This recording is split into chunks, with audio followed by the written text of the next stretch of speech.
Assalamualaikum warahmatullahi wabarakatuh. Perkenalkan, nama saya Neneng Rianti dari kelas 12 IPS 1. Di sini saya akan membahas bab 3 tentang sistem dan struktur politik dan ekonomi Indonesia masa demokrasi terpimpin. Yang pertama, demokrasi terpimpin merupakan sebuah sistem demokrasi di Indonesia yang dilaksanakan antara tahun 1959 sampai 1965. Demokrasi terpimpin ditandai dengan lahirnya Dekrit Presiden 5 Juli 1959 diantaranya 1. Tidak berlakunya UUD 1950 dan berikutnya kembali UUD 1945. Yang kedua, menetapkan pembubaran konstituante.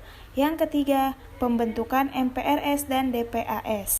Sistem politik demokrasi terpimpin. Sistem demokrasi terpimpin adalah sistem pemerintah yang dipimpin oleh seorang presiden secara mutlak dan otoriter. Pelaksanaan sistem ini antara lain 1. Membentuk MPRS yang anggotanya ditunjuk langsung oleh presiden. Yang kedua, membentuk DRP yang dipimpin langsung oleh presiden. Yang ketiga, membubarkan DRP hasil dan pemilu 1955 dan membentuk DPR GR sebagai bentuk manipul. Keempat, menyatukan lembaga-lembaga tertinggi negara dan eksekutif. Yang kelima, presiden sebagai pemimpin tertinggi DBRI dan menjabat presiden seumur hidup. Pembebasan Irian Barat. Upaya pengembalian Irian Barat ke pemerintahan RI memuncak pada 17 Agustus 1960 ketika Indonesia memutuskan hubungan diplomatik dengan pemerintah kerajaan Belanda.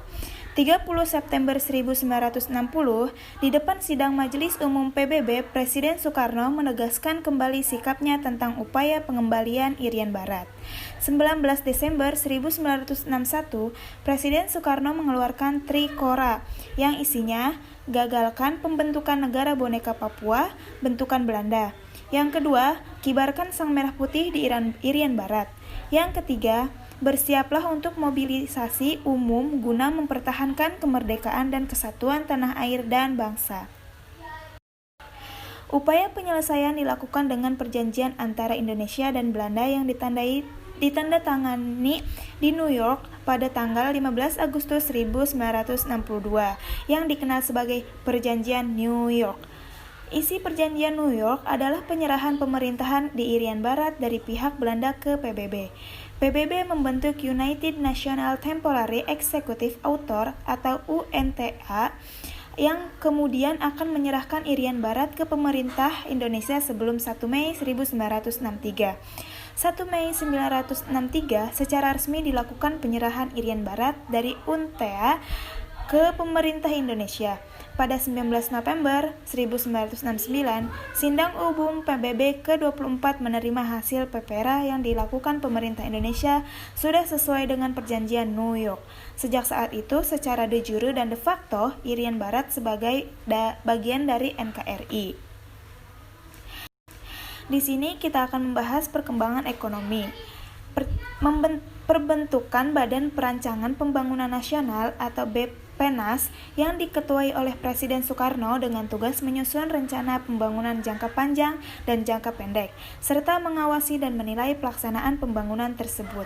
Melakukan pemotongan nilai mata uang atau snaring pada tanggal 25 Agustus 1959 yang isinya uang kertas pecahan bernilai 500 perak atau Rp500 menjadi 50, uang kertas pecahan Rp1.000 menjadi Rp100, dan pembekuan simpanan di bank yang melebihi Rp25.000.